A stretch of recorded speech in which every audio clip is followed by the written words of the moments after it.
பட்டினத்தார் சொல்கிறாரு திருவத்தூரில், ஐயா எல்லாருக்கும் அடிபாகத்தில் இருக்கிற கரும்பு இனிக்கும், பட்டினத்தாருக்கு மேல் பாகத்தில் இருக்கிற கரும்பு இனிக்கணும், இதுதான் ஞானம்.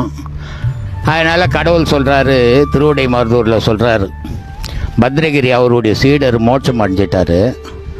இவர் கேட்குறாரு, 4 வார்த்தை இங்கிலீஷில் கௌரவம் படம் பார்த்தீங்களா? அதில் சொல்லுவான், சிவாஜி கணேசனுக்கு ஜட்ஜி போஸ்ட்டு கிடைக்கல, 4 வார்த்தை இங்கிலீஷில் சேர்த்து பேச தெரியாது, அவனுக்கெல்லாம் ஜட்ஜி கிடைக்குது, நான் இவ்வளோ சீனியர் எனக்கு கிடைக்கலையேன்னு வருத்தப்படுவான். அதே மாதிரி திருவிடை மருதூரில் உஜினி நாட்டிலேருந்து வந்த பத்ரகிரி மோட்சம் அடைஞ்சிடுறாரு, பட்டினத்தாருடைய சீடர்.